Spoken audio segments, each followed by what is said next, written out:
Martin Blake's van was still running when they found it, the driver's seat empty, his coffee still warm. A disappearance the city of Bellmore refused to call a crime. Emily Harrow's handbag and phone were left behind in a locked school, another vanishing dismissed as unrelated. In a place where leaders swore there was no spike in crime, people were disappearing in plain sight. And the truth was being buried deeper than anyone dared to imagine. The small city of Bellmore had always been considered safe, the kind of place where people left their doors unlocked at night and where the evening news rarely had anything more troubling to report than a lost pet. The streets were lined with neat houses, trimmed lawns, and familiar faces. Local leaders proudly spoke of low crime rates, using statistics as proof that Bellmore was immune to the chaos seen in other places. The police chief often reminded residents that there were no spikes in crime and that any rumors to the contrary were unfounded. For most, this was comforting. For others, it was suspicious. Over the course of a few quiet weeks, odd things began to happen.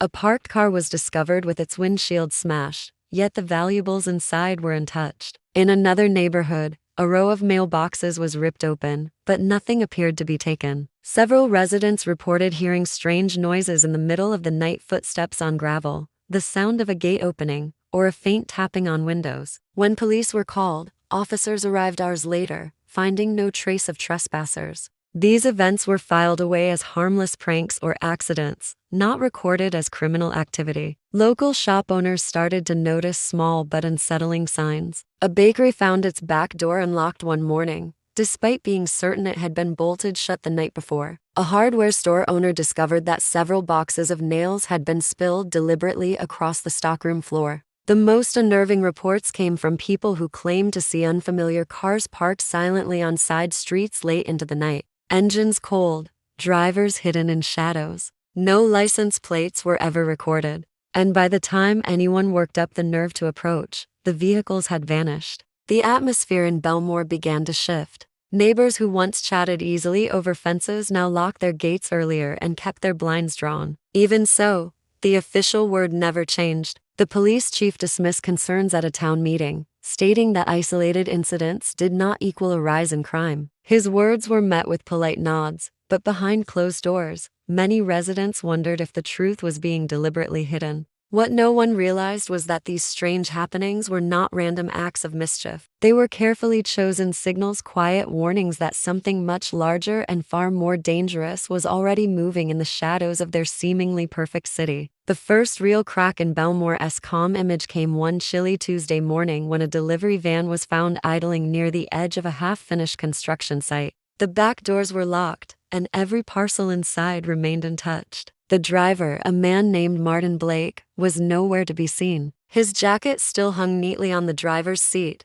and his thermos of coffee was still warm. The scene was unsettling, yet investigators avoided using the word crime. Instead, it was classified as a missing persons case, with no suggestion that foul play was involved. Local news barely mentioned it, and residents were told there was no reason to worry. Just 2 weeks later, a second disappearance rattled the community. Emily Harrow, a well-liked schoolteacher, was last seen locking up her classroom after an evening parent meeting. Her handbag and phone were later found resting on a staffroom chair, as though she had set them down and simply walked away. The alarm was raised quickly, but again, no one used the term abduction. Authorities said there was no evidence to suggest danger, only that Emily had stepped away for reasons unknown. The pattern was already forming, but it remained invisible to most. Martin's van had been found less than a mile from where Emily's last signal from her phone had been recorded. Both locations sat along the same quiet stretch of road leading out of town,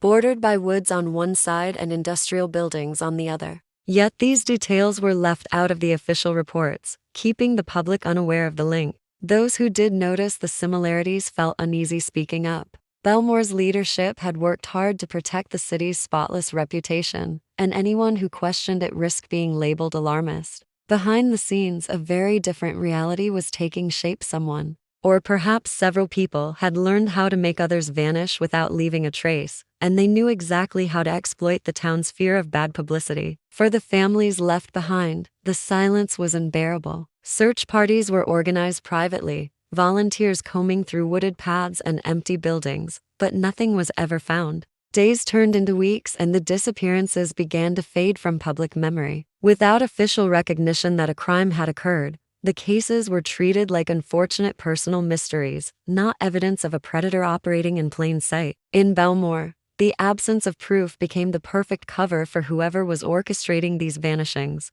The first real clue emerged not from the police, but from a group of teenagers exploring the outskirts of town. On a late autumn afternoon, they followed an overgrown trail in the woods that most locals avoided. At the end of the path, half buried under moss and leaves, they found a rotting wooden shed. Its windows were boarded, and the door hung crooked on rusted hinges. Curiosity pulled them closer. Inside, the air was damp and stale, and the floor was littered with debris. In one corner, a pile of discarded shoes lay in a heap, some coated with mud, others scuffed and torn. Nearby, torn fragments of ID cards and faded photographs were scattered across a dusty table. Most disturbing of all was a folded map pinned to the wall. Red X's marked specific points around Bellmore: empty lots, service roads, and isolated patches of woodland. When the teens compared these marks to their own knowledge of recent events, they realized the locations matched the areas where people had gone missing. Fear set in, and they decided to leave immediately, planning to tell someone, but by the time they worked up the courage to speak, it was too late. 2 nights later, the shed burned to the ground. Flames lit the dark forest, and by the time fire crews arrived, the structure was gone. No accelerant was officially reported, but witnesses swore the blaze had started too quickly to be accidental. All traces of the map, the shoes, and the IDs were reduced to ash. The fire was explained away as vandalism by reckless youths, and the police claimed there was no evidence linking it to any other matter. The teenagers who had found it kept their discovery quiet after seeing how easily the truth could be dismissed. Rumors began to circulate among those who had heard fragments of the story. Some said the red X's marked hidden entrances to underground spaces. Others believed they were meeting points for whoever was orchestrating the disappearances. Yet with the shed gone, nothing could be proven. What no one outside the shadows realized was that the destruction of the shed had been deliberate. Whoever had left those items there had either grown careless or intended for them to be found as a warning. The fire wasn't just to erase evidence, it was to send a clear message to anyone thinking about digging deeper. In Bellmore, the investigation wasn't just being hindered, it was being actively hunted down and silenced. The whispers about who might be behind the vanishings began to focus on one name: the Calloway family. They had lived in Bellmore for generations, owning large pieces of land, old factories, and several of the buildings marked on the burned shed's map. Their influence reached deep into city politics, and their private security team often patrolled areas far beyond their own property. Residents noticed that many of the Red X locations were near Calloway-owned sites, abandoned warehouses, sealed-off basements, and fenced lots no one dared to trespass on. Some recalled stories passed down from older relatives about a network of tunnels beneath the city, built during Prohibition to move illegal goods without detection. Many of those tunnels were believed to run under land now controlled by the Calloways. Most people dismissed these tales as urban legend, but the more the disappearances piled up, the harder it was to ignore the connection. Journalists who attempted to investigate found themselves facing sudden obstacles. Sources stopped answering calls. Old property records mysteriously disappeared from the archives. One reporter had his apartment broken into, nothing stolen except his notes and photographs. Another left town without warning, abandoning a half-finished article. Each time someone got close to the truth, they were silenced not with threats in the open, but with quiet, effective pressure. Then came the most chilling discovery yet. A hiker walking along the riverbank noticed a section of ground that had collapsed after heavy rain, revealing a concrete wall. Embedded in the wall was a steel door, weathered but intact. Graffiti covered the surface, but beneath the paint, faint carvings were visible: initials, dates, and what appeared to be tally marks. Some dates matched the days when people had gone missing. Word of the discovery spread quickly, but within 48 hours, the door was sealed shut by workers claiming to be from the city's maintenance department. They gave no explanation for what lay behind it and fenced off the area, citing public safety concerns. Soon, the story vanished from conversation, replaced by more comfortable topics. For those paying attention, the message was clear.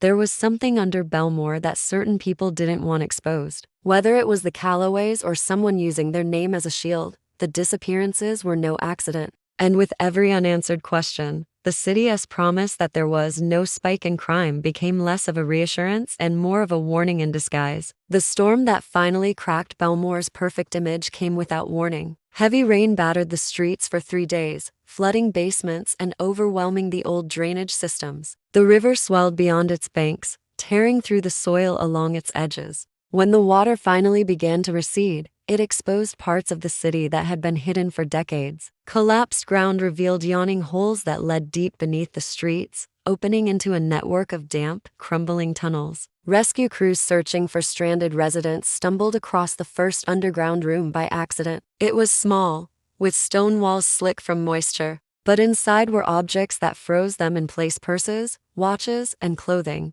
all coated in mud but still recognizable. Many of these items matched descriptions from Bellmore's missing persons cases, some dating back years. A second room was found later that day, much larger, its floor littered with furniture in various states of decay. In one corner, a wall of old photographs had been glued in uneven rows, faces staring back through water damage and dirt. Word spread quickly among volunteers, and whispers turned to shock. Yet before the story could reach the public in full, officials stepped in. The tunnels were declared unsafe, and access was blocked within hours. Press statements described the belongings as items of uncertain origin and suggested they may have been planted by trespassers over time. Any suggestion that they were linked to the disappearances was dismissed outright. Families of the missing gathered outside the city hall, demanding answers, but their voices were met with polite denials. No bodies had been found, officials repeated, and without that, there was no reason to assume a crime had taken place. The possessions were quietly collected and locked away for a further study, though no updates were ever provided. In the weeks that followed, Bellmore returned to its careful routine. Streets were repaired, the riverbank was reinforced, and the story faded from headlines.